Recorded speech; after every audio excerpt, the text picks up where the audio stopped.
በስነ ፍጥረትም በዓለመ መላእክት አስተማሪ መምህር በጠፋበት ጊዜ ሀልወተ እግዚአብሔርን የሚገልጽ ሰው በጠፋበት ጊዜ ሰውን ከመፈጠሩ በፊት በዓለመ መላእክት የቆመ ቅዱስ ገብርኤል ነው። እንግዲህ ሀገር ሲታመስ የሰው ልጅ እንደ ቅጠል ሲረግፍ ሞት ሲበዛ እግዚአብሔር የሌለ ይመስላል። እግዚአብሔር የማይሰማ ዝም የሚል ይመስላል። በጊዜው ሁሉም ነገር አይቀርም። መላእክት ሲናወጡ ሲጨነቁ በውኑ ፈጥረን ይሆንን? ሌላዎቹ ደግሞ በትክክል ፈጥሮናል ብለው ሲከተሉት፣ ሶስተኛዎቹ ደግሞ አንተ ከፈጠርከን እኛም ሌላ መፍጠር አለብን ብለው ሲከራከሩት፣ በመካከል ተገኝቶ እውነቱን የሰበከ ለመጀመሪያ ጊዜ መምህር ሆኖ የተገኘ ሐዋርያ ሆኖ የተገኘ እግዚአብሔርን የገለጠ ንቁም በበህላዌ ነስተምረክቦ ለአምላክ ነብሎ በመላእክት ፊት ቆሞ እነርሱን በስርዓት ያቆማቸው አምላካቸውን እንዲያውቁ ያደረጋቸው ያጽናናቸው መልአክ ቅዱስ ገብርኤል ነው። ዛሬ በሀገራችን ሰው ሁሉ የሚጨብጠው የሚይዘው አጥቶ የሚከተለውና የሚያምነው አጥቶ በሚጨነቅበት ጊዜ የእግዚአብሔር መልአክ ቅዱስ ገብርኤል ይላካል፣ በመካከላችን ይቆማል። ጊዜው ሲደርስ ይመጣል። እስከ ጊዜው ግን መከራው ይቀጥላል። የሚሞተው ይሞታል፣ የሚታሰረው ይታሰራል፣ የሚታመመው ይታመማል፣ የሚራበው በረሃብ ይሞታል። ሰላም የሚናፍቀው ሰላምን አጥቶ እስከ ጊዜው ይጨነቃል። እግዚአብሔር ዘመኑንና ጊዜውን ሲያደርሰው ግን መልአኩን ይልካል። በዚህ ዓለም ያለው የምዕራቡ ዓለም ሕዝብ እኮ 24 ሰዓት ይበላል፣ የሚጾምበት ቀን የለም፣ ከፈጣሪ ጋር የሚነጋገርበት ጊዜ የለም። አምላኩም እንደሆነ ያውቅ እንደ እንስሳት ይበላል፣ መጨረሻም እንደ እንስሳ ይሞታል። አዳም ሲጸልይ ፈጣሪ ማረኝ ወደ ቀደመ ክብሬ መልሰኝ እያለ ሲጸልይ ቅዱስ ገብርኤል ምን አለው? ምን ዋጋ አለው ጸሎት ቅድመ እግዚአብሔር አይደርስ አለ። ለምን አይደርስም ቢለው የጭመኛ ጸሎት ቅድመ እግዚአብሔር አይደርስም። ሚስትህን ፊት ነስተሃታል፣ ተጣልተሃታል፣ ካንተ ለይተሃታልና ብትጸልይ ጸሎትን እግዚአብሔር አይሰማህም። ምን ላድርግ ቢለው ታረቃታል። እንዴት አድርጌ ልታረቃት ቢለው ባልና ሚስት ሲጣሉ ባል ወደ ሚስቱ ሄዶ ይማልዳል እንጂ ሚስት ወደ ባሏ ሄዳ ትማልድ፣ አንተ ሄደህ ማልደህ አምጣታ። እግዚአብሔር እንኳን 40 ቀን እንኳን 1 ዓመት 1 ቀን 2 ቀን 3 ቀን በተሰበረ ልቡና ሆነው ቢለምኑት ይምር የለ እንዴ ብላ በዘዝ ብላ ወጣች። አቋርጠው ጉባኤው ወመንፈስ ቅዱስ አሐዱ አምላክ አሜን። ወራባታችን መልአከ ብርሃን የሳፋ ለማርያም አናገው ይስታላክ ገዳም ዋና አስተዳዳሪ ክቡር መልአከ ገነት ዮሐንስ ጥሩነህ የተደረገለት ቅዱስ ኪዳነ ምሕረት ቤተክርስቲያን ዋና አስተዳዳሪ ክቡር መምህራችን ቆሞስ አባ ጴጥሮስ ደመላሽ የመጥምቀ መለኮት ቅዱስ ዮሐንስ ገዳም አስተዳዳሪ ክቡር መምህራችን መምህር አረጋዊ ይስታላክ ገዳም የቅኔና የትርጓሜ መምህር ሌሎች ሊቃውንት ቤተክርስቲያን እንደምን አደራችሁ? እግዚአብሔር ይመስገን። እንደምን አረፈዳችሁ? እግዚአብሔር ይመስገን። እንደምን ሰነበታችሁ? እግዚአብሔር ይመስገን። እግዚአብሔር ይመስገን ብለን ስሙን ጠራው ይተከለልን ያለንበት ሰብስቦ በእድሜያችን ላይ ቀን ተጨማሪ አድርጎ የሰጠን ታላቁ መልአክ የባለሟሉ የቅዱስ ገብርኤል አምላክ እግዚአብሔር ስሙ ለዘላለም የተመሰገነ ይሁን። አሜን። ዛሬ መምህራችን ቅድም እንዳስተማሩን እግዚአብሔር የምሕረት ፊቱን ያዞረበት መዓቱን በምሕረት ቁጣውን በትዕግስት ያሳየበት በ3 ቀን ጸሎትና ምህላ ቀኙንና ግራውን ለይተው የማያውቁት ፍጥረታት ወደ ሕይወታቸው የተመለሱበትን ልዩ ገቢረ ተአምራት በሚገባ አስተምረውናል።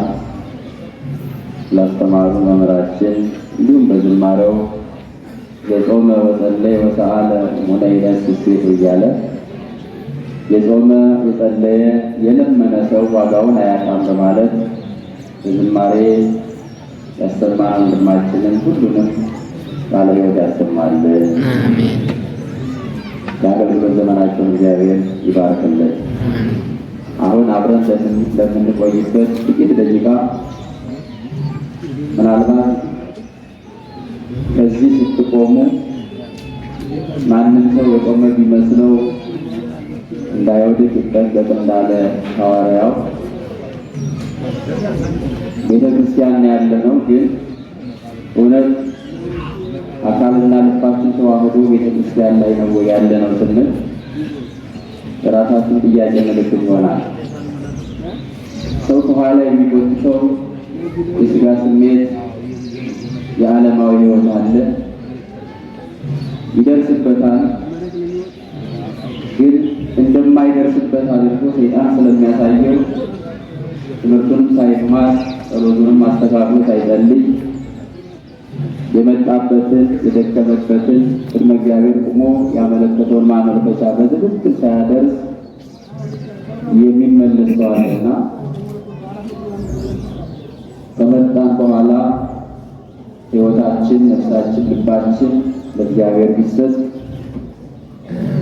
ቀሪውን ጊዜ ስንወጣ ደግሞ የጎደለ ካለ መልአኩ ቀድሞ አስተካክሎ ስለምናገኘው ከዚህ ቤት ያለውን ለዚህ ቤት በመስጠት የነፍስ ጉዳይ ነውና ልባችን ወደ ዓለሙ ሳንመልሰው ሳንበትነው በአንድ ሕሊና ቆመን አካላችን እዚህ አስቀምጠን ነፍሳችን ቀራንዮ በማድረስ መከራ መስቀሉን በማሰብ ስናዳምጥ የመላእክት ጸጋ እግዚአብሔር ይሰጠናልና ለሁላችንም እኔም የምናገርበትን አንደበት እናንተም የምትሰሙበትን ከሚሰሩ አስተዋይ ልቦና እግዚአብሔር ያድለን። አሜን። ወቆመ መልአክ እግዚአብሔር ቅድሜሁ፣ የእግዚአብሔር መልአክም ባጠገቡ ቆሞ ነበር። ትንቢተ ዘካርያስ ምዕራፍ 3 ቁጥር 6 የካህኑ የዘካርያስ ትንቢት ነው። ወልደ በራክዩ የሚባለው ነቢይ ሀብተ ትንቢት የተሰጠው ራእይ የሚገለጥለት ኃላፊያትንና መጻእያትን የሚያውቅ በትንቢት መነጽር ዓለሙን የሚቃኝ እግዚአብሔር ለክብር የለየውና የመረጠው ሰው ነው። ይህ ሰው በዚህ ትንቢት ላይ ታላቁ ካህን ኢያሱ በመልአኩ ፊት ቆሞ አየሁት። ሰይጣን ደግሞ ኢያሱን ሊከሰው በቀኙ ቆሞ አየሁት። ሰይጣንን ግን እግዚአብሔር ገሰጸውና አስወገደው፣ ከፊቱም አጠፋው። ተመልሶ ኢያሱን ልብስህ አድፈዋል፣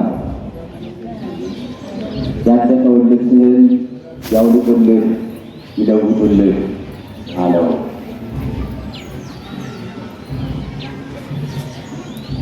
ከዛሬ ጀምሮ በላይ መጠምጠሚያ በታችን ልብስህ ባላደፈ ንጹሕ ይሁን ሲለው አየሁት፣ በጆሮዬም ሰማሁት፣ መልአኩ ባጠገቡ ቆሞ ነበር ይላል። ስለ ቃሉ አምላካችን እግዚአብሔር ስም የተመሰገነ ይሁን። በዚህ መከራ ዘመን ሰውን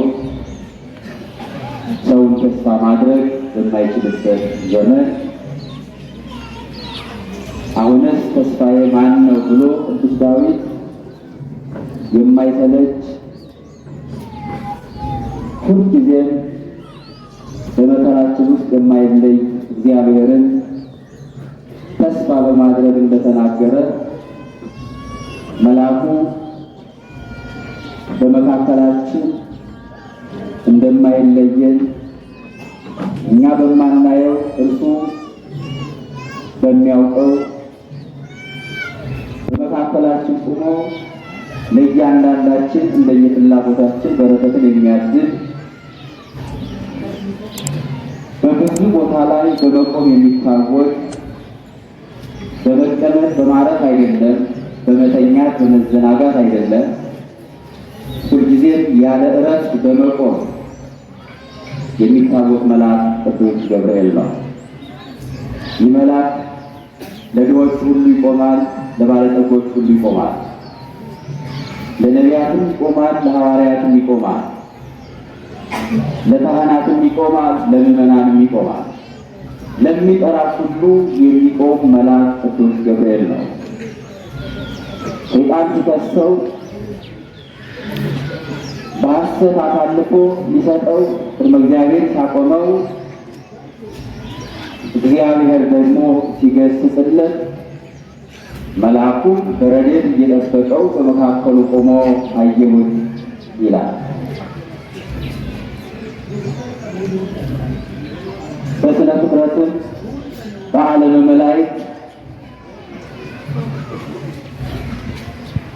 አስተማሪ መምህር በጠፋበት ጊዜ ሀልወተ እግዚአብሔርን የሚገልጥ ሰው በጠፋበት ጊዜ ሰውን ከመፈጠሩ በፊት በዓለመ መላእክት የቆመ ቅዱስ ገብርኤል ነው። መላእክት ሲሸበሩ ፈጣሪያቸውን አጥተው ሲጨነቁ ማን ፈጠረን? ምን ትንነ ማባይቴ መጻይነ ወመኑ ፈጠረን? ምንድነ ከወዴት የመጣነ ማንስ ፈጠረን ብለው እርስ በርሳቸው እየተያዩ ተፈጥሯቸውን ሲያደንቁ ፊታቸውን በመጽሔት እያዩ ማን እንደፈጠራቸው ሲመራመሩ ከእነሱ የሚበልጠው በክብር በተፈጥሮ አሐዜ መንጦላዕት በእግዚአብሔር አድርጎ የፈጠረው መልአክ ሳጥናኤል ነበር። ሳያውቅበት ቀረ እንጂ ሳይታደልበት ቀረ እንጂ ከቅዱስ ገብርኤል ሁሉ የሚበልጥ መልአካዊ ጸጋ ነበረው። የሥላሴን መንበር መንጦላዕትን የሚከፍት የሚዘጋ የመላእክት ሁሉ አለቃ በክብርም የሚበልጥ እሱ ነበር። እርሱንም ስለተሰወረው ማን እንደፈጠረው ያውቅ ዘንድ እግዚአብሔር ዝም ብሎ ከመካከላቸው ተሰወረ። እንግዲህ ሀገር ሲታመስ የሰው ልጅ እንደ ቅጠል ሲረግፍ ሞት ሲበዛ እግዚአብሔር የሌለ ይመስላል። እግዚአብሔር የማይሰማ ዝም የሚል ይመስላል። በጊዜው ግን ሁሉም ነገር አይቀርም። ለሁሉም ጊዜ አለ። እግዚአብሔር ያለ ጊዜ ነገሮችን አድርጎ ያውቃል። ቀጠሮውን የማያፈርስ ቀጠሮው ሲደርስ ሁሉንም የሚያከናውን እግዚአብሔር ነው እና መላእክት አምላክ ፍለጋ ፈጣሪ ፍለጋ ሲሄዱ እኔ ፈጠርኳችሁ በማለቱ ፈጣሪ እንዳልሆነ የሐሰት መልአክ እንደሆነ ቅዱስ ገብርኤል ከሦስተኛው ሰማይ እንቁል እያማታ እየበረረ ሄዶ ማህበሩ ሲታወቅ መላእክት ሲናወጡ ሲጨነቁ በውኑ ፈጥረን ይሆንን? ሌላዎቹ ደግሞ በትክክል ፈጥሮናል ብለው ሲከተሉት፣ ሦስተኛዎቹ ደግሞ አንተ ከፈጠርከን እኛም ሌላ መፍጠር አለብን ብለው ሲከራከሩት በመካከል ተገኝቶ እውነትን የሰበከ ለመጀመሪያ ጊዜ መምህር ሆኖ የተገኘ ሐዋርያ ሆኖ የተገኘ እግዚአብሔርን የገለጠ ንቁም በበህላዌ ነስተምረክቦ ለአምላክነ ብሎ በመላእክት ፊት ቆሞ እነርሱን በሥርዓት ያቆማቸው አምላካቸውን እንዲያውቁ ያደረጋቸው ያጽናናቸው መልአክ ቅዱስ ገብርኤል ነው። ዛሬ በሀገራችን ሰው ሁሉ የሚጨብጠው የሚይዘው አጥቶ የሚከተለውና የሚያምነው አጥቶ በሚጨነቅበት ጊዜ የእግዚአብሔር መልአክ ቅዱስ ገብርኤል ይላካል፣ በመካከላችን ይቆማል። ጊዜው ሲደርስ ይመጣል። እስከ ጊዜው ግን መከራው ይቀጥላል። የሚሞተው ይሞታል፣ የሚታሰረው ይታሰራል፣ የሚታመመው ይታመማል፣ የሚራበው በረሃብ ይሞታል። ሰላም የሚናፍቀው ሰላምን አጥቶ በጊዜው ይጨነቃል። እግዚአብሔር ዘመኑንና ጊዜውን ሲያደርሰው ግን መልአኩን ይልካል። ይህን የመከራ ቀን እንዲያሳጥረው የሁላችንም ጸሎት ያስፈልጋል። ረጅሙን አጭር የሚያደርገው የመከራውን ዘመን ለ3 ቀን ያደረገው ሰው ሲለምን፣ ሰው ሲጸልይ፣ ሰው ሲያለቅስ እግዚአብሔር ልቡ ነው፣ ቸር ነው። በነነዌ ሰዎች መካከል የነበረው እሳት እንደ ደመና ጃቦ ይታይ ነበር። ይህ እሳት ወርዶ ሊበላችሁ ነው፣ ማየት ማመን ነው፣ ዓይናችሁን ቀና አድርጋችሁ ሰማዩን ተመልከቱ ሲላቸው ዮናስ እውነት ነው፣ ለዚህስ ሐዘን ይገባል፣ እግዚአብሔር የመከራውን ቀን አድርሶታል፣ ሳንጠፋ እንጸልይ ብለው ንጉሡ ከዙፋኑ ወርዶ ሕፃናቱ ከእናቶቻቸው ጡት ተከልክለው ለ3 ቀን በማልቀሳቸው ቀኙንና ግራውን የማያውቁት በረሃብ እየተጠቁ ስለለመኑት ይቅርታውና ቸርነቱ የበዛ እግዚአብሔር መከራውን ሊያስረዝመው የነበረውን ረሃቡን ሊያስረዝመው የነበረውን እንደ ሰማዕት ካህን ከገጸ ምድር ሊያጠፋቸው የነበረውን ከሰማይ የላከውን መዓት እንደገና በ3 ቀን ያሳጠረው መልሶ በይቅርታና በምሕረት የጎበኛቸው በምሳሌውና በአርአያው የፈጠራቸው ልጆቹ ሲያለቅሱ እንባቸውን ሲያፈሱ ማረን ይቅር በለን ካንተ ወዴት እንሄዳለን ሲሉት እግዚአብሔር መሐሪ ነውና የምሕረት ቀኑን አሳጠረው፣ የመዓት ቀኑን አሳጠረው።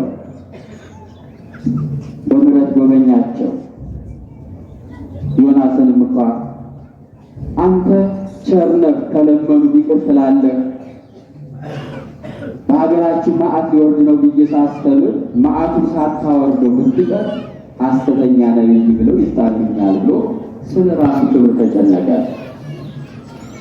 እንደፈራውም አልቀረ ሲያስተምር እግዚአብሔር ለምልክት ረጃጅም ዛፍ እሳት እየወረደ በላና ተመልሶ ሄደ። ዮናስ ግን ፈርቶ ከከተማ ወጣ ብሎ አንዲት ጎጆ ቀልሶ ተቀመጠ። በዚያ መካከል ላይ ሲከፋው ፀሐዩ አዩ ሲመታው ስለ ራሱ ሲጨነቅ እግዚአብሔር ሲያማርር እግዚአብሔር ደግሞ ተገለጠለትና አንተ ለራስህ ትጨነቃለህ፣ እሳቱ ወርዶ ሕዝቡን ስላልበላው ሐሰተኛ ነቢይ የተባልክ መስሎሃል። እኔ ደግሞ በአርአያዬ በአምሳሌ የፈጠርኳቸው ልጆችን እንዴት ልጨክንባቸው?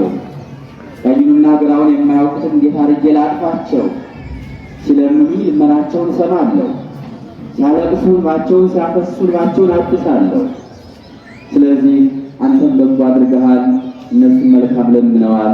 ሁሉንም ግን የፈጠርኩ እኔ ነኝና ከአንተ በላይ እኔ እጨነቅላቸዋለሁ ብሎ ዮናስን በአባትነት በይቅር ባይነት ካለበት እየተከተለ ከተበደለበት ሀገር እየመራ እየመለሰ አስተምሮ እንዲመለስ ያደረገ እግዚአብሔር ነው። እግዚአብሔር መላእክትን የሚልካቸው ለመዓትም ለምሕረትም ነው። አሁን ዛሬ ቅዱስ ገብርኤል በዚህ ቦታ ላይ እጁን ዘርግቶ ረብቆ የሚታየው ለበቁት ጸጋ እግዚአብሔር ላደረባቸው ገብርኤል የት ላይ እንዳለ ያዩታል። አሁን እኛ እናየው፣ እሱ ያየናል፣ ይጠብቀናል። ይህን ጉባኤ እንደምታዩት ወታደር የለው፣ ዘበኛ የለው፣ ጠባቂ የለው፣ ማንም የለው። የእሳት ሰይፍ ይዘው የብርሃን ሰይፍ ይዘው በቅዱስ ገብርኤል መሪነት ይህን ሕዝብ የሚጠብቁ ቆመው 24 ሰዓት መላእክት ናቸው እና ቅዱስ ገብርኤል በዓለመ መላእክት ሁሉ እያስተማረ መላእክትን ያረጋጋ ያጽናና መልአክ ነው። በዚህ እግዚአብሔር ለክብር መረጠው። ድሮም በክብር ተመርጦ ነበር። ሶስተኛውን ማዕረግ ይዞ ነበር። አሁን ደግሞ ከዚያ የሚበልጠውን ማዕረግ እግዚአብሔር ሰጠው።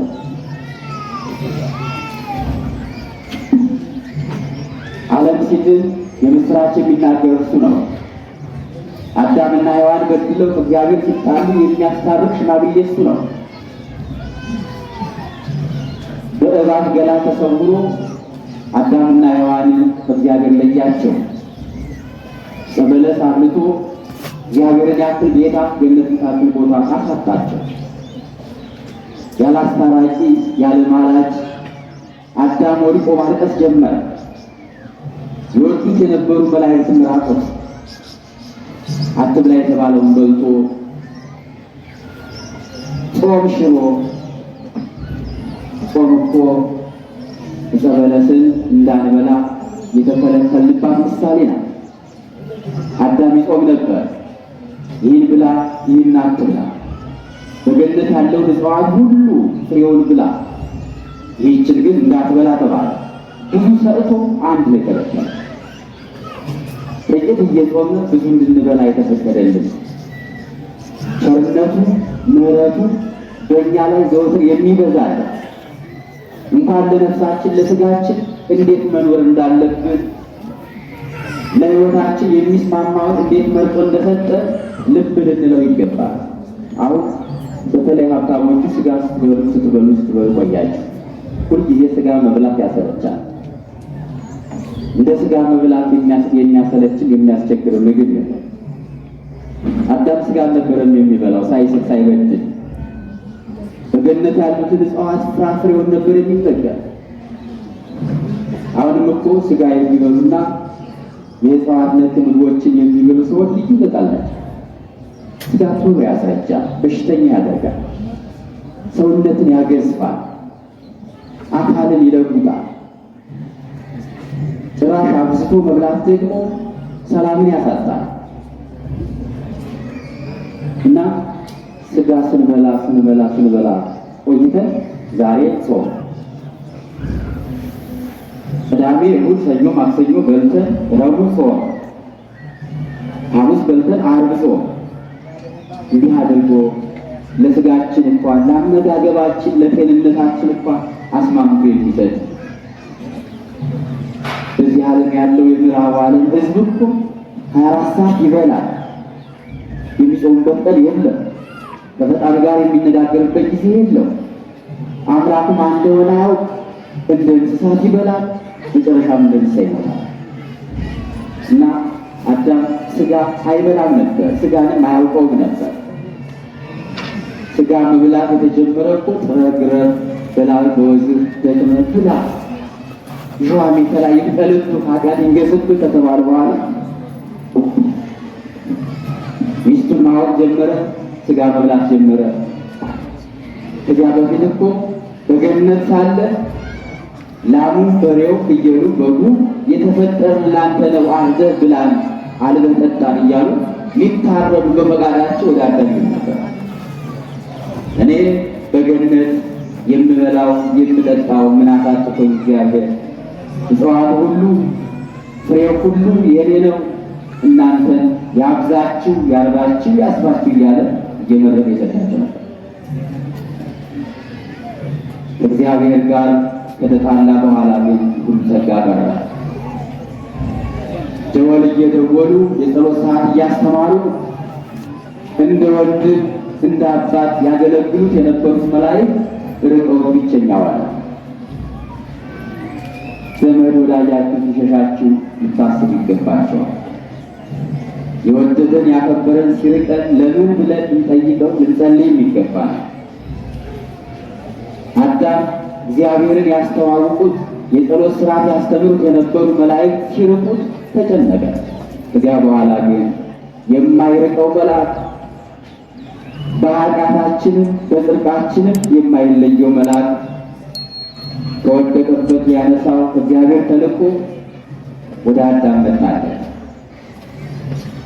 አዳም በጸሎት ላይ ቆሞ እያለ ቅዱስ ገብርኤልም ከጎኑ ቆሞ ነበር።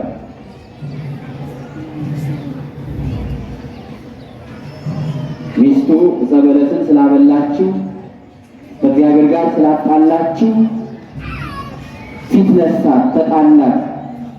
ከአንቺ ጋር ከመኖር ብቻዬን ብኖር ይሻላል ብሎ አስወጥቶ ሰደዳት። ከዚያ በኋላ የትናንት ጸጋውን የትናንት ክብሩን ያውቀው ነበርና ከእግዚአብሔር ሳይጣላ ጸጋው ሳይገፈፍ የነበረውን ሀብት የነበረውን እውቀት አሁንም ወድቆ እያለ መጸለይ ጀመረ። ሰው ኃጢአት ሰርቶ ወደ እግዚአብሔር የሚመለሰው ወደ እግዚአብሔር እንዲነሳ መልአክ የሚረዳው ትናንት በልጅነቱ ጸሎተኛና መንፈሳዊ ሰው ሆኖ ከተገኘ ብቻ ነው። የማያውቀው ትዝ አይለው፣ ያልለመደው አይናፍቀው። ወንጌል ሲሰበክ ታቦተ ሕጉ ወጥቶ ሲነግስ ሥጋ ወደሙ ሲቀበል ጸበሉን ሲጠጣ በመስቀሉ ተዳብሶ ሲድን የሚሰጠው የሚረዳው አጥቶ ተቸግሮ መጥቶ ገብርኤል ሆይ ድረስልኝ ሲለው ወደ ልዑል ሞልቶ ከመከራ ታድጎ በሕይወት ሲያኖረው የሚያውቀው መልአክ የሚናፍቀው ትናንትና በነበረበት መንፈሳዊ አስተዳደር ነው። ገብርኤልን ትናንት የማያውቅ ሰው ዛሬ አይደንቀውም። ዛሬ የቀን ሰራተኛው ድንጋይ ፈልጦ እንጨት ፈልጦ የሚያድረው ሁሉ ገብርኤልን አይነካም። ለገብርኤል ቀልድ የለም። ሁሉም እጅ እግሩን ጥፍጥፍ አድርጎ መጥቶ ሲሳለም ሲያስቀድስ ብሎ ነው የሚሄደው። ምንም የሌለው ድሃ፣ የቀን ስራ ሰርቶ የሚያድረው ድሃ ለዚያ ሁሉ የሚቆም መልአክ መሆኑን ያውቁታል። እና አዳም ሲጸልይ ፈጣሪ ማረኝ፣ ወደ ቀደመ ክብሬ መልሰኝ እያለ ሲጸልይ ቅዱስ ገብርኤል ምን አለው? ምን ዋጋ አለው ጸሎት ቅድመ እግዚአብሔር አይደርስ አለው። ለምን አይደርስም ቢለው የጭመኛ ጸሎት ቅድመ እግዚአብሔር አይደርስም። ሚስትህን ፊት ነስተሃታል፣ ተጣልተሃታል፣ ካንተ ለይተሃታልና ብትጸልይ ጸሎትህን እግዚአብሔር አይሰማህም። ምን ላድርግ ቢለው ታረቃታል። እንዴት አድርጌ ልታረቃት ቢለው ባልና ሚስት ሲጣሉ ባል ወደ ሚስቱ ሄዶ ይማልዳል እንጂ ሚስት ወደ ባሏ ሄዳ ትማልድ፣ አንተ ሄደህ ማልደህ አምጣታ።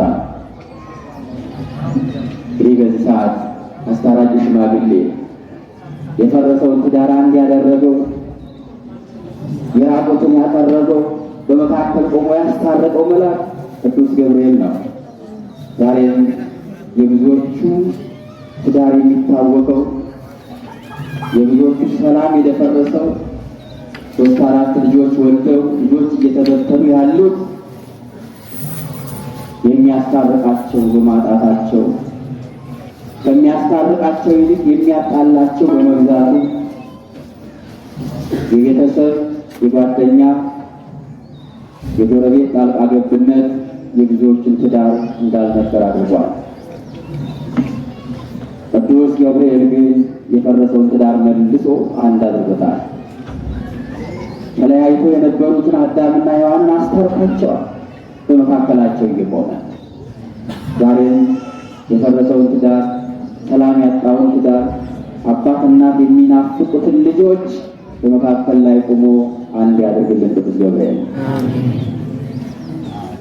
ከዚያ አዳምና ሔዋን ታርቀው በሰላም መነጋገር ጀመሩ። አንተ ተለይቼ እንዴት መኖር እችል ነበር?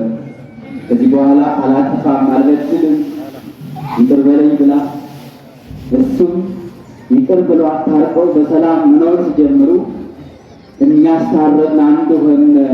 ከፈጣሪያችን ጋር ደግሞ መቼ ነው የምንታረቅ አለች። አንቺ ያለሽ መታረቅ የለም እንጂ ነገ ደግሞ በድለሽ ከፈጣሪ ጋር ትለይኛለሽ እንጂ ፈጣሪ ሲምረኝ ይቅር ይለኝ ነበር አላት።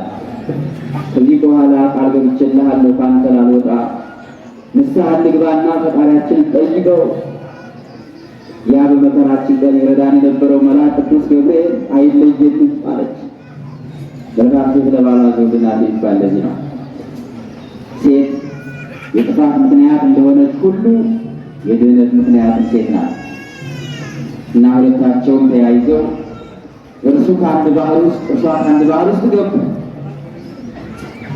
በዚህ ባህር ውስጥ 40 ቀን ጸልየው ሱባኤያቸውን ጨርሰው ከፈጣሪያቸው ጋር ሊታረቁ ተስማምተው ነበር የገቡት።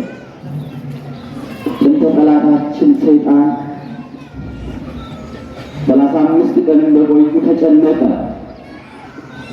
ሙሉ ፍጥረት እኔ ከመላእክት ተለይቼ ወድቄ እንደቀረሁ ሁሉ እርሱንም ከፈጣሪ ለይቼ እንደኔ የጣልኩት ያ አዳም ሊታረቅብኝ ነው እንዴ? ከፈጣሪ ጋር አንድ ሊሆን ነው እንዴ? እግዚአብሔር ደግሞ ማረን ካሉ ቸር ነው ይምራል። ስለዚህ ሳይምረው ልጣላው፣ ሳይታረቀው ላሳስተው ብሎ ለሁለተኛ ጊዜ ደግሞ ሄደበት። አዳም እንዴት ነህ አለው። እንግዲህ እግዚአብሔር ሱባኤያችሁን ተቀብሏል፣ ጸሎታችሁን ሰምቷል። ከዚህ ባህር ውስጥ እንደ ግራምጣ እንደ አፍርማ ተነጥረህ ብትኖር ምን ትርጉም አለው? ውጣ፣ ይበቃሃል ብሎሃል አለው። አንተ ማነህ ቢለው የእግዚአብሔር መልአክ ቅዱስ ገብርኤል ነኝ አለ። ሰይጣን እኮ ነው የሚለው የብርሃን መልአክ እስኪመስል ድረስ መልኩን አሳምሮ በሰው ላይ የሚታየው ነገር ግን በግብሩ ዲያብሎስ ሰይጣን የሆነው አካል እኔ ገብርኤል ነኝ አለ። ብዙ ሰው እኮ ሱባኤ ጀምሮ ሳይሳካለት የሚወጣው እኔ አርሴማ ነኝ፣ ጸሎትሽን ሰምቻለሁ፣ ይበቃሻል ውጭ እያለ ሰይጣን በሴት ተመስሎ በአርሴማ ተመስሎ በመልአክ ተመስሎ ብዙውን ሰው ሱባኤውን ሳይጨርስ በትክክል ማመልከቻውን ቅድመ እግዚአብሔር ሳያደርስ መልስ ሳይቀበል እንዲመጣ የሚያደርግ ሰይጣን። ለዚህ አባቶችን መጠየቅ፣ ግብሩን ማወቅ፣ እመቤታችን እንኳን ሲያበስራት ገብርኤል ነኝ ቢላት እንኳን ቃሉን አልቀበልም አላምንም፣ አባቴን አዳምን እናቴን ሔዋንን ያሳትክ ሰይጣን ትሆናለህ እንጂ ያለችው በአንድ ቃል ብቻ ደስ ይበልሽ ስላላት ይኩነኒ በከመ ትቤለኒ አላለችው። ለቃል ሁሉ ይደረግልኝ እኔ ለዚህ የምገባ ክብርት ሴት ነኝ አላለችው። ከብዙ ክርክር በኋላ ነው ቃሉን የተቀበለችው እና አዳምን ውጣ ይበቃሃል ቢለው አልወጣም፣ እኔ ገብርኤል ነኝ ቢለው የፍጡር ቃል ከዚህ በኋላ አልሰማም አለ። ከዚያ ወደ ሔዋን ሄደ። ያ ተነግሮ የማይሰማው ባልሽ ውጣ ብለው አልወጣም ብሏል፣ ነይ ንገሪው አላት። አንተ ማነህ ብትለው መልአከ ብርሃን ገብርኤል ነኝ አላት። አንተማ ከሆነ ለእግዚአብሔር ምን የሚሳነው ነገር አለ? እግዚአብሔር እንኳን 40 ቀን እንኳን 1 ዓመት 1 ቀን 2 ቀን 3 ቀን በተሰበረ ልቡና ሆነው ቢለምኑት ይምሬል እንዴ ብላ በዘዝ ብላ ወጣች። አቋርጠው ሱባኤው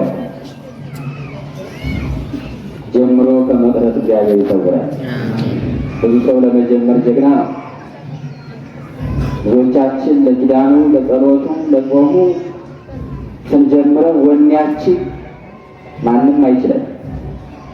ነገር ግን የድል አክሊል ልንቀዳጅ ጥቂት ሲቀረን እነዚያ 40 ሰማይ የሚባሉ ሰማዕታት የክብር አክሊል ሊቀዳጁ 1 ቀን ሲቀራቸው ከመካከላቸው አንዱ መከራው በዝቶብኛል አውጡኝ እግዚአብሔርን ትቼ ለጣዖት ልስገድ ብሎ 39 ቀን ቆይቶ 1 ቀን ስትቀረው የክብር አክሊሉን እንዳጣ ሁሉ አዳምና ሔዋንን 35 ቀን ቆይተው ጥቂት ሲቀራቸው ክብራቸውን እንዳታጣቸው እኛም ዛሬ የጀመርነውን ጾም፣ የጀመርነውን ጸሎት፣ የጀመርነውን ቁርባን፣ የጀመርነውን መንፈሳዊ ሕይወት መንገድ ላይ እያቋረጥ ለፈተና እየተጋለጥ እናያለንና እግዚአብሔር ነገራችንን ያሳምርልን እና ሔዋን መዘዝ ብላ ወጣ አዳምን አባበለችው። ቅዱስ ገብርኤል ሲያስታርቃቸው ከዚህ በኋላ ሚስትህን ውደዳት እንዳትለያት አክብራት ብሎት ነበር። ለዚህ ነው ባል ሚስቱን አክብሮ የሚወደው፣ ሚስቱን ባሏን አክብራ የምትወደው። ሰው እናት አባቱን ይተዋል ከሚስቱም ጋር ይተባበራል የሚለው ሰው ለአካለ መጠን ከደረሰ በኋላ ሴቱም ወንዱም ፍቅሩ አክብሮቱም አይኑ ሁለንተናውም ያለ ከባሉ በሚስቱ ላይ እና የሰላሙ መልአክ ቅዱስ ገብርኤል ይህን የፍቅር ሰላም የመሰረተው የፍቅር አንድነት የመሰረተው በአዳምና በሔዋን ትዳር ላይ ነበር። ውደዳት፣ ከሷ ውጭ ሌላ አትመልከት፣ እንዳይነ ብሌን አድርገህ ጠብቃት፣ እንኳን ልታባርራት ልትለያት ልትጣላት ከዓይንህም እንዳትለያት ከጎንህም ፈቀቅ እንዳታደርጋት ብሎ ነው የሄደው። እንዲህ ስላለ በሉጣ ይበቃናል ብትለው እኔስ ሳልወጣ ሱባኤውን ሳልጨርስ አላት። ተነግረህ ካልሰማህ እኔ ብቻዬን እድናለሁ፣ የራስህን እዚሁ ቅር ብላው ወጥታ መጓዝ ጀመረች። ውደዳት አትለያት ብሎት ነበርና ለእሷም ፍቅር ብሎ ሱባኤውን አቋርጦ ሔዋን ዲያብሎስን እየተከተለች አዳም ሔዋንን እየተከተለ በገነት በር ላይ ደረሱ። እዚያ መልኩን ለዋውጦ ፊቱን ቀይሮ ያ የብርሃን መልክ የመሰለ መልኩን ከቁራ 7 እጅ አጥቁሮ እኔ ማን ነኝ ስላቸው የብርሃን መልአክ ገብርኤል ነኝ ብለህ እኔ እንዳሉት ምን የብርሃን መልአክ ነኝ? ጥንተ ጠላታችሁ ዲያብሎስ ነኝ እንጂ ከፈጣሪያችሁ ጋር ያጣላችሁ ከገነት ያስወጣችሁ አሁን ደግሞ ልትታረቁ 5 ቀን 3 ቀን 2 ቀን ሲቀራችሁ አወኩባችሁና አሸነፏችሁ አላቸው። እና አዳም በድንጋጤ ወድቆ 3 ቀን በገነት በር ላይ እያለቀሰ አይምሮ ውስጡ ኖረ። በ3ኛው ቀን ለምሕረት ለቸርነት የሚላከው መልአክ ቅዱስ ገብርኤል መጣለት። ከወደቀበት አነሳው፣ በመካከሉ ቆመና አነጋገረው። አይዞህ አዳም አለ፣ አይዞህ የመዳን ቀን ደርሷል። እግዚአብሔር በረድኤት ጎብኝቶሃል፣ ተስፋውን ይነግርሃል። አይዞህ ተነስ ብሎ ከወደቀበት አንስቶ አጽናንቶ በቅዱስ ላይ እንዲኖር አድርጎ በሚስቱ ጋር ዘር እንዲተካ ልጅ እንዲወልድ አድርጎ ፈቅዶለት ባርኮት ሊሄድ ሲል መኖሪያዬንስ ነገርከኝ፣ ተስፋዬንም አበሰርከኝ፣ ነገር ግን የምበላው ምንድን ነው? የገነት ኑሮ የለ፣ ያ የደስታ ኑሮ ገነት ሳለ እኮ አያት አይቆፍር አይደክም አይወጣ አይወርድ ጸሎቱን ጸልዮ ሲጨርስ ዛፉ ያፈራውን ፍሬ እንደተሸከመ ዘመን ሲልለት የዛፉ ፍሬ ከፊቱ ሲረግፍለት ያን ይመገባል። የብርሃን ልብስ ተጎናጽፎ በደስታ መላእክትን መስሎ ይኖራል። ያ ሁሉ የለም፣ ያ ደስታ የለም። እና መኖሪያዬን አሳየኸኝ፣ ተስፋዬንም ነገርከኝ፣ የምበላውስ ምንድን ነው ሲለው ለፈጣሪ ለእግዚአብሔር እነግርልሃለሁ፣ የምትበላውን እሱ ያውቅልሃል ብሎ ሄደ። ይህ መልአክ የሚሰራውን አሰው ተስፋ ቆርጦ በገነት ወድቆ በሯን አይን እያየ ሲያለቅስ የነበረውን በ3ኛው ቀን መጥቶ የተቀጠቀጠ አካሉ አጽንቶ ፈውሶ ተስፋ ሰጥቶት አይዞ ብሎ አረጋግጦ ሄደ። ለዚህ እኮ ነው ሰው ሁሉ ቦታ ይምሰላችሁ የገብርኤል ፍቅር አንዳንዶቹ ማንዲያውም የኔ መልአክ ይሉታል፣ ለብቻቸው ያረጉታል። ከደስታቸው ከፍቅራቸው ብዛት የተነሳ የኔ ገብርኤል ይሉታል።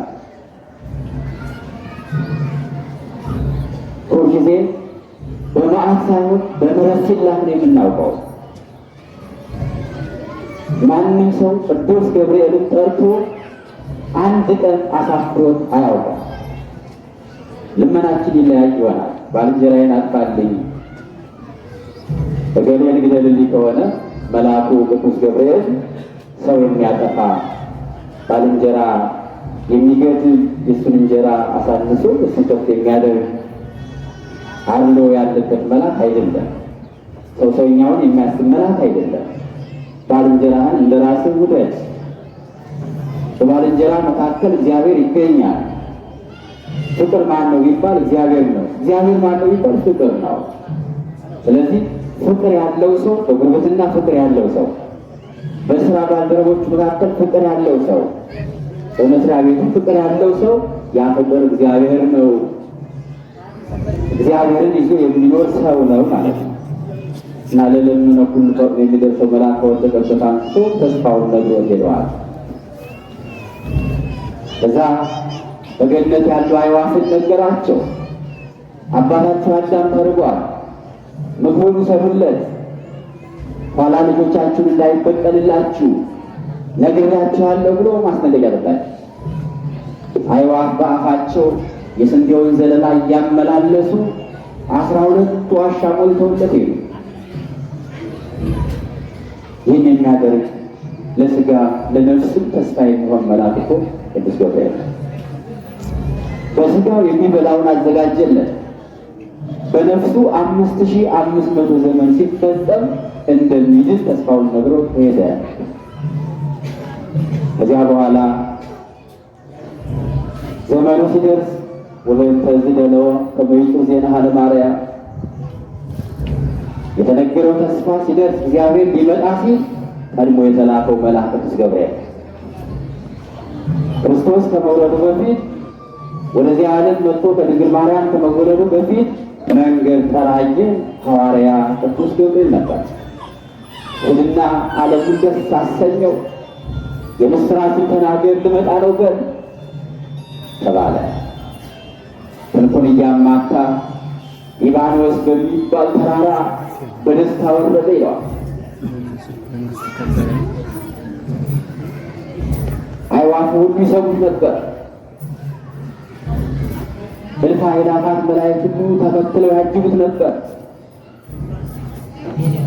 እናም ወደ እመቤታችን መጥቶ የመጀመሪያውን ብስራት የመጀመሪያውን ደስታ ይህ የተጨነቀው ዓለም ታስሮ የሚኖረው ሕዝብ ብርሃን ወጣለት፣ ደስታ ተሰበከለት፣ ጥሩ መሪ፣ ጥሩ ፈጣሪ፣ መልካም እረኛ ሕያው እግዚአብሔር ጎበኘው እያለ የምስራቹን ተሸክሞ የመጣልን አሁንም መጥቶ በድንግል ማርያም ፊት ጸይቶ የቆመ መልአክ ቅዱስ ገብርኤል ነው። በኑሯችንና በስራችን እኮ አንድ ቀን ያልቆመበት ጊዜ የለም። መልአኩማ ከኛ ለሰከንድ ሸሻ ብሎ ቢለየን ሰይጣን ዓለምን ሁሉ ሲያጠፋ ደቂቃ አይፈጅበትም። ሌሊት ስንተኛ ማን ነው የሚደርስበን? ሰው ሁሉ አክሎ አካሉን አይምሮውን ስቶ የበላው የጠጣው አንዞት ሳይሞት እንደወደቀ ሬሳ ሆኖ ሳይቀር የደም ዝውውሩ ሳይቆም ሌሊቱ ሲያልፍ መዓልቱ ሲተካ ዓይኑን ግፍት ማድረግ ይጀምራል። ልቡ ሕሊናውን አካሉን መላ ሰውነቱን ታንቀሳቅሰዋለች። ይነቃል፣ ደስ ይለዋል። እነሳለሁ ያላለው ሰው ተኝቶ ይነሳል። ሁለተኛ ሬሳ ሆኖ ያደረው ሰው እንደገና ተነስቶ ጨብጦ ረግጦ የሚያደግ ኃያል ብርቱ ይሆናል። እናንተ በፀሐዩ ላይ ቆሞ የሚማረው ደከመኝ ብሎ ተመስጦ በቅድመ እግዚአብሔር ፊት በረከት ለማግኘት ሁሉም ነገር የሚጓጓው ደከመኝ ሰለቸኝ የማይለው ቀረብ ብሎ ይጠብቀዋል። ያኛውን ግን 40 ክንድ ርቆ ነው የሚጠብቀው። እስከ ጊዜው ይጠብቀዋል። 40 ዓመት ይሁን 50 ዓመት ይሁን 100 ይሁን እስከሚሞት ድረስ እየተጨነቀ ነው ይጠብቀዋል። እና በመካከላችን ያለ ጠባቂ ስላልሆነ እግዚአብሔር የሚቆመው መልአክ እንቅፋት እንዳይመታ እሾህ እንዳይወጋን፣ በተለይ መኪና የሚያሽከረክሩት አውሮፕላን የሚያበሩት ያሳዝናል። ለአንድ ሰከንድና ደቂቃ መልአኩ ቢለያቸው እግዚአብሔር ቢለያቸው ወደሙን ብርሃን አስመስሎ አሳይቶ አንድ ጊዜ አንድ ቀን ሁሉንም ያጠፋ ነበር። ያለ እረኛ ያልተሆነ አምላካችን እግዚአብሔር ስሙ የተመሰገነ ይሁን። እኔ አንዱ ሲያወራ ሰምቻለሁ። ወደ ላሊበላ ሲሄድና መኪና እያሽከረከርኩ ሲሄድ የጦ መድኃኒዓለም አርፌ ሲወጣ ብዙ ሕዝብ አደጋ የሚደርስበት ቦታ ላይ ያለና እዚያ ላይ ስደርስ አለ ትራፊክ ይመስላል አለ። ትራፊክ ተመስሎ ቁሟል ከፊቴ። ከዚያ በኋላ ዓይኔ ተጋረዳል። በትክክል የያዝኩትን አስፋልት መንገድ እንድስት የእጁን አቅጣጫ የሚያሳየኝ ወደ ገደል ነው። እሱ የሚያሳየኝ አቅጣጫ አስፋልት መስሎ ታየኝ። እኔ ያልኩት መንገድ ደግሞ ገደል መስሎ ታየኝ። ምንድን ነው ተሳስቻለሁ እንግዲህ 3 ጊዜ በትምህርተ መስቀል ባማትር እንደዚህ በሉ ከፊት ጠፋ። በትክክል መንገድን አለ ይላል። ያና መስቀል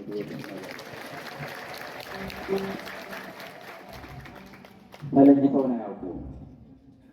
ማንም ሰው አይጠራጠር። በጨለማ ቢሆን ቅዱስ ገብርኤል ተጎናቸዋል። በብርሃን ቢሆን ቅዱስ ገብርኤል አለ።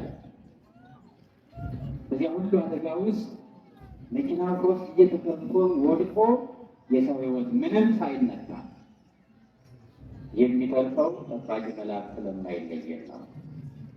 ከዚያ ውስጥ ደግሞ የሚሞተው አረፍተ ዘመኑ ስለተጠናቀቀ የምትሞት በዚህ ቀን ነው ተብሎ ስለተወሰነለት ነው። ሲጠብቀን ሁሉንም ሰው አርጅቶ ተጠልቶ እንዲሞት አይጠብቀን። ሁሉንም በየጊዜ ይወስዳል። ያለ ጊዜውም ይወስደዋል።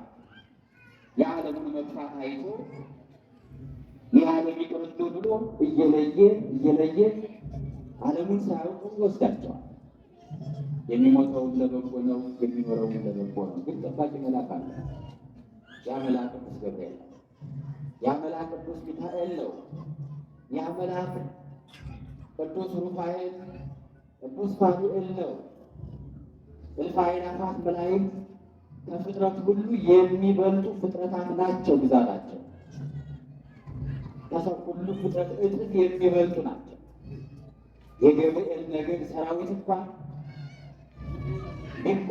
ቢቆጠር የማይዘለቅ እልፍ አእላፋት ሰራዊት ነው። በዚያ ሰራዊት የምትጠበቅ ቤተክርስቲያን፣ በዚህ ሰራዊት የሚጠበቅ ሕዝብ በነፍሱም በስጋውን መከራ አይገጥመው። ይህ የሚሆነው ግን ለጸሎት የሚተጋ ለጾም የሚተጋ እንዴት ክርስቲያን በጾመን ነው የጠዋት ተነስቶ ይበላል? እንዴት ክርስቲያን ማተብ ከአንገቱ ላይ አድርጎ መስቀል አድርጎ መስቀሉ ከአንገቱ ፍልቅ እያለ ረብጧን ተነስቶ ይበላል? ያውም እኮ ሲበላ ሲጠጣ አያፍርም። መቼስ ሰው ነውና ሲደግም አዩኝ አላዩኝ ብሎ ይበድል ኃጢአት ይሰራል። የእኛ ልጆች እንኳን ጀብድ መስሏቸው አስፋልቱ ዳር ዘርግተው አንጥፈው ቢጫ ወንበር ላይ ተቀምጠው በጾመ ድኅነት ክርስቶስ ተሰቅሎ ዓለምን ባዳነበት በዕለተ ዓርብ ሻይ ቡና እያሉ በጧት ተነስቶ መብላት መጠጣት ምን ያክል እግዚአብሔርን መገዳደር እንደሆነ ታውቃለች። ምን ያክል እግዚአብሔርን መፈታተን እንደሆነ ተረድታለች። ነው ክርስቲያን ያልታመነ ጤነኛው ጥሩ ጉልበት ያለው ጸጉሩን ፈርዞ ጥሩ ጡንቻ ያለው ጥሩ አካል ያለው እንዴት ሀገሪቱ በመከራ እየታመሰች መዓትን በምሕረቱ ቁጣህን በትዕግስት መልስልኝ የሁሉ መከራ የበዛው በእኔ ኃጢአት ነው እያሉ መጠየቅ ሲገባ ተነስቶ መብላት። ዮናስ እኮ ደግ ነው፣ ጸጋውን ያውቃል።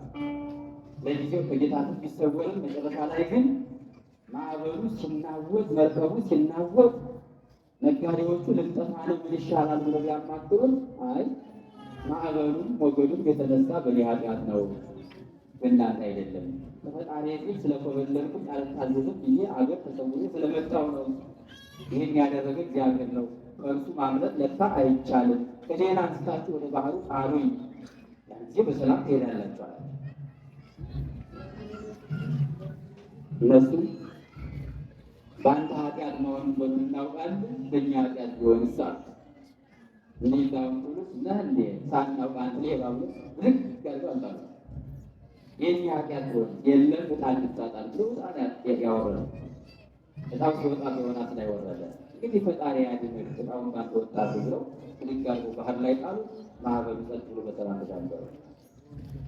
ዛሬ እኮ የሰው ልጅ እኔ በድያለሁ፣ ሰርቄያለሁ፣ ዋሽቻለሁ፣ ባጠፋሁት ጥፋት በበደልኩት በደል የኔ ኃጢአት ተደምሮ ንጹሐኖች ሁሉ እየሞቱ ነው፣ የሰው ልጅ በረሃብ እየተቀጣ ነው፣ የኔ ጥጋብ ነው ብሎ የራሱን ኃጢአት መመርመር ሲጀምር ወደ ፈጣሪ መቅረብ ሲጀምር የእሱ ጸሎት እግዚአብሔር ተቀብሎ ስላንተ ብዬ ይለዋል።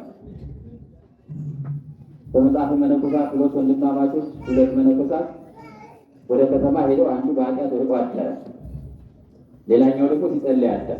በኃጢአት ወደቀው እንዲህ ወደ ገዳማችን ቢባል አልሄድም አለ። ለምን? በኃጢአት ወድቄ ያለች በኋላ ወደ ገዳም መሄድ አልችልም አለ። ሲለው ሲጸልይ አደረው ቆሞ ተብቶ ያደረው ምን አለ? አይወንድም ልነግርህ አፍሬ ነው እንጂ እኔም በኃጢአት ወድቄ ያለሁ እኮ አለ። ወንድሙን ለማድረግ እኮ ነው፣ ባልንጀራውን ለማዳን እኮ ነው። አንተም ገጠመህ እንዲህ አይነት መከራ ቢለው አሁ ገጥሞኛል። ምን እናድርግ? ንስሐ እንግባ፣ እግዚአብሔር መሐሪ ነው። የትም እንሂድ? ወደ ገዳማችን ለበምኔታችን ልናገር። ሄዱ። ሁለታችንም በድለናል፣ ቀኖና ይሰጠናል። ቀኖና ተሰጣቸው።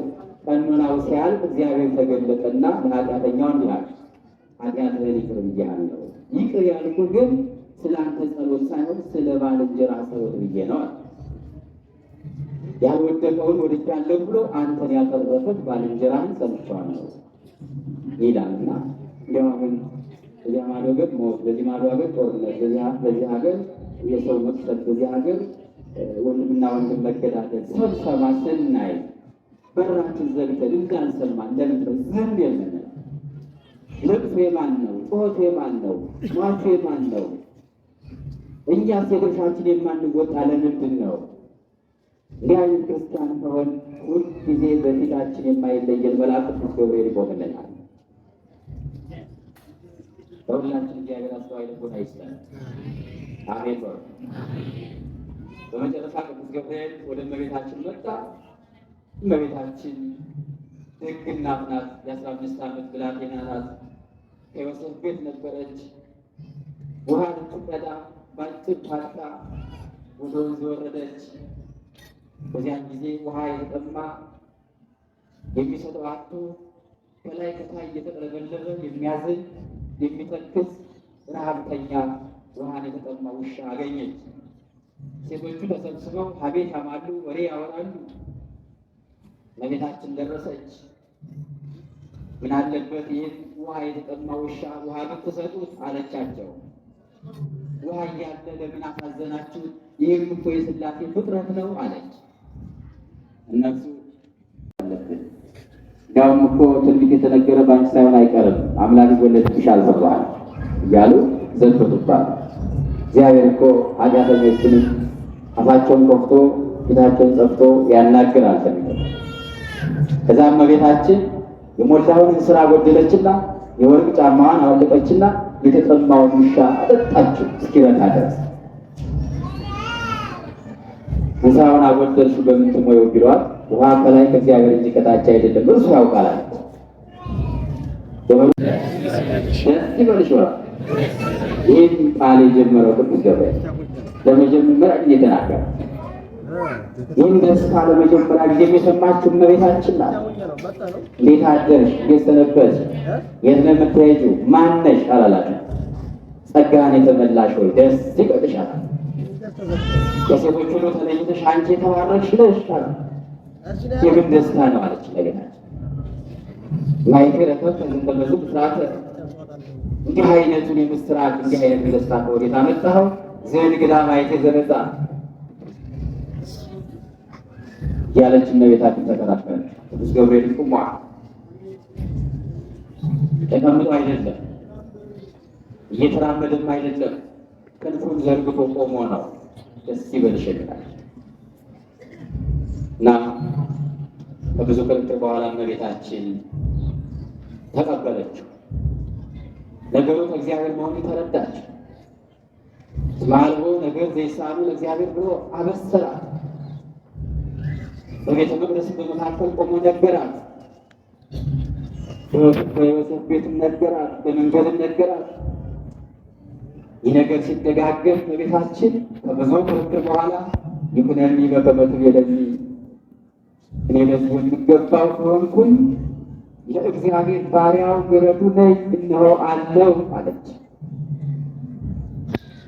ከዚያ በኋላ ወጣችና የምታገኘው ሰው ሁሉ ይህን ሰምቼ ለዚህ በቅቼ እያለች አልተናገረች። በልቧ ነበር የምትጠብቀው። ማርያም ስተታቅብ ዘንተ ኩሎ ሁሉም ነገር በልቧ ታምረው ታስተውለው ነበር። ወደ አክስቷ ወደ ኤልሳቤጥ ብትሄድ በልቧ ይዛው ነው የሄደችው። መንገድ ላይ ለምታገኘው ለጎረቤት፣ ለዘመድ፣ ለማንም አልተናገረችው። አካላዊ ቃል ክርስቶስን ጸነሰች። ኤልሳቤጥን መሰከረችላት። መጋቢት 29 ቀን የሰማችው ብስራት የጸነሰችውን ጽንስ ሰማይና ምድር ሊሸከሙት የማይችሉትን መለኮት በሥጋ ወለደችው። ታኅሳስ 29 ቀን ሲወለድ ደግሞ ቅዱስ ገብርኤል መጣ። መቼስ እሱ የሚለይበት ቦታ የለም። መላእክት መጡ።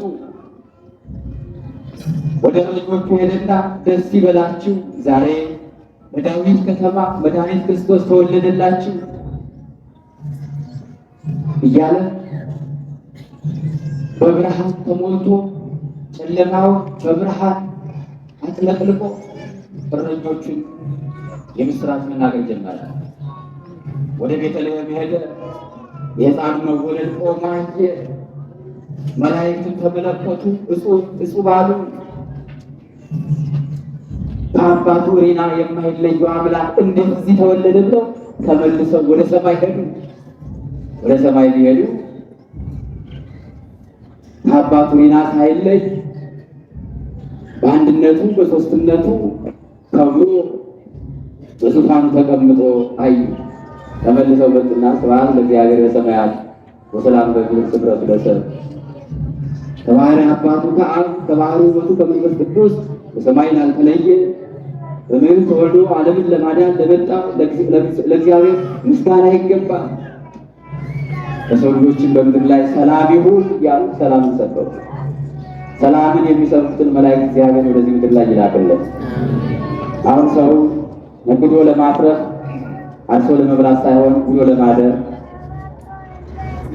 ዋስትናውን የሚይዝለት ጠፍቷል። በዚህ 2 እና 3 ቀን ልዩነቱን ስታዩት ብዙ ተሽከርካሪዎች ስራቸውን አቁመዋል። ሀብታሙ፣ ድሃው፣ ያለውም የሌለውም፣ ዝነኛው፣ ምስኪኑ በእግሩ መሄድ ጀምሯል። እናት ስትወልድ ማነው ሆስፒታል የሚያደርሳት? ሰው ሲታመም ማነው ሐኪም ቤት የሚያደርሰው? እና የዚህ ሁሉ ችግር የዚህ ሁሉ መፍትሄ ያለ ከዚህ ቤት ነው። የየድርሻችን አልተወጣንም። ስለ ሀገራችን ብንጸልይ፣ ስለ ሕዝባችን ብንጸልይ፣ ስለ ሃይማኖታችን ብንጸልይ፣ ስለ ራሳችን ብንጸልይ እግዚአብሔር የአንድንም ሰው ጸሎት አይንቅም፣ ሁሉንም ይቀበላል። ሁሉንም ተቀብሎ ዋጋ የሚሰጥ እግዚአብሔር ቤተ ክርስቲያን ላይ መጥታችሁ ቆማችሁ ተንበርክካችሁ አስቀድሳችሁ ጸለያችሁ ስትመለሱ ቤቱ ሰላም ነው፣ መንገዱም ሰላም ነው፣ የሚሰማው ሰላም ነው። ጥሩ ጥሩ የምስራች የሚሰማው ቅዱስ ገብርኤል ሆይ ለድንግል ማርያም መጥተህ መልካም የምስራች እንደነገርካት ለእኔም ዛሬ ውሎዬ የምስራች ስታሰማኝ ዋል።